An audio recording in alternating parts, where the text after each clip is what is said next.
मैं आपको जन्माष्टमी की कथा, इसका इतिहास, परंभ और धार्मिक आध्यात्मिक महत्व एकदम विस्तार से और शास्त्रों के आधार पर बताते हैं। जन्माष्टमी क्यों मनाते हैं? भगवान श्री कृष्ण का जन्मोत्सव। श्री कृष्ण का जन्म भाद्रपद मास की कृष्ण पक्ष की अष्टमी तिथि रोहिणी नक्षत्र में हुआ था। अधर्म पर धर्म की विजय। श्री कृष्ण ने कंस का अंत कर अत्याचारों से मुक्ति दिलाई। गोपियों के प्रति भक्ति और प्रेम का प्रतीक। कृष्ण की बाल लीलाएं और रासलीला भक्ति के सर्वोच्च रूप का दर्शन कराती हैं।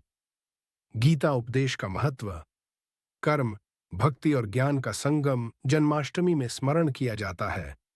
जन्माष्टमी की छोटी सी कहानी जो आप सबको पता है, पर इनको सुनकर और देखकर हम भारतवासियों का मन न कभी भरा है और न भरेगा। जय श्री कृष्णा, जय श्री कृष्णा। भागवत पुराण, हरिवंश पुराण के अनुसार बहुत समय पहले मथुरा के राजा उग्रसेन के पुत्र कंस ने अपने पिता को कैद कर राज्य छीन लिया। उसकी बहन देवकी का विवाह यदुवंशी वीर वसुदेव से हुआ।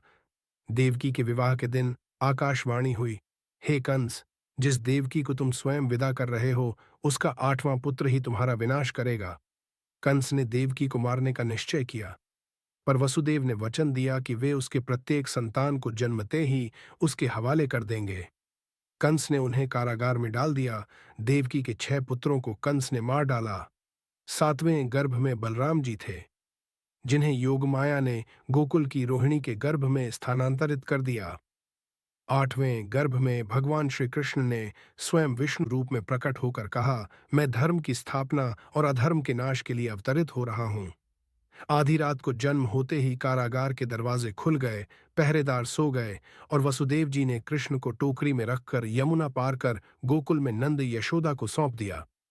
यशोदा के पास जन्मी कन्या को वसुदेव वापस कारागार ले आए। कंस ने उसे मारने की कोशिश की, पर वह आकाश में चली गई और बोली, अरे मूर्ख, तेरा शत्रु कहीं और जन्म ले चुका है। यहीं से कृष्ण लीला की शुरुआत होती है। पूतना वध, कालिया नाग का दमन, गोवर्धन पूजा, मथुरा जाकर कंस वध और आगे महाभारत तक की कथा। क्यों मनाते हैं जन्माष्टमी? अधर्म का अंत और धर्म की स्थापना के लिए, अन्याय, अत्याचार और भय से मुक्ति के लिए, भक्ति, प्रेम, सेवा और सच्चाई के मार्ग पर चलने की प्रेरणा के लिए। जन्माष्टमी का प्रारंभ सबसे पहले द्वापर युग में स्वयं भगवान कृष्ण के अवतार के समय यह पर्व प्रारंभ हुआ। भागवत पुराण और हरिवंश पुराण में इसका विस्तृत वर्णन मिलता है। बाद में वैष्णव और अन्य हिंदू परंपराओं में यह त्योहार हर वर्ष भाद्रपद मास की कृष्ण पक्ष की अष्टमी को मनाया जाने लगा।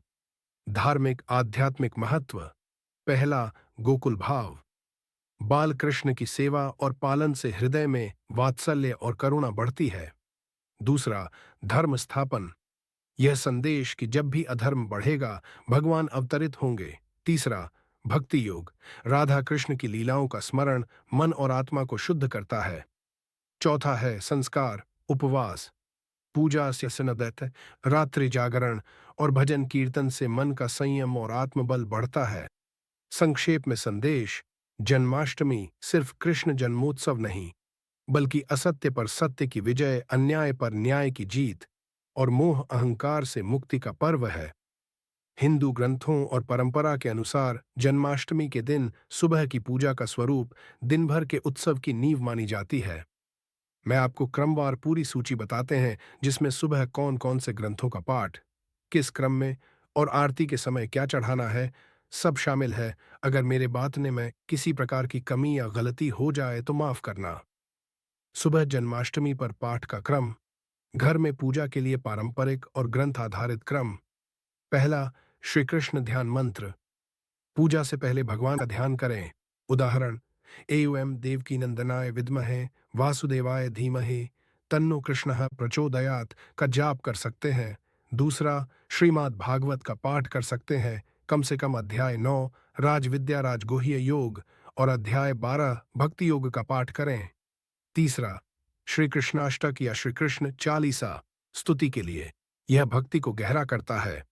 चौथा, गोविंदाष्टक या विष्णु सहस्र नाम, भगवान के नाम स्मरण से पूजा का तेज बढ़ता है।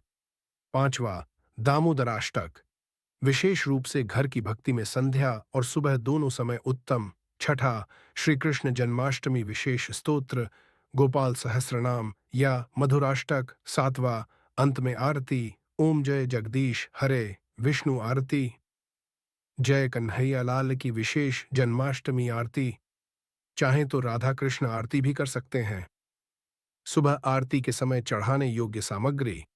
हिंदू शास्त्रों के अनुसार तुलसी पत्र श्री कृष्ण को अति प्रिय।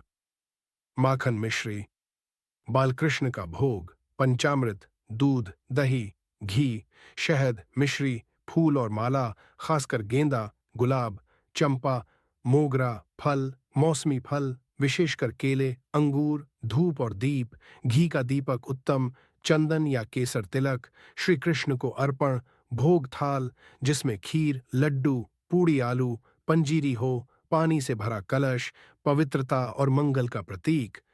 डमजुसानन विशेष नियम। सुबह की पूजा में भगवान को हल्दी, लहसुन, प्याज और तामसिक वस्तुएं नहीं चढ़ाई जाती। तुलसी पत्र स बिना पूजा अधूरी मानी जाती है। पहले मंत्र पाठ, फिर स्तोत्र, फिर आरती और अंत में भोग अर्पण करना चाहिए।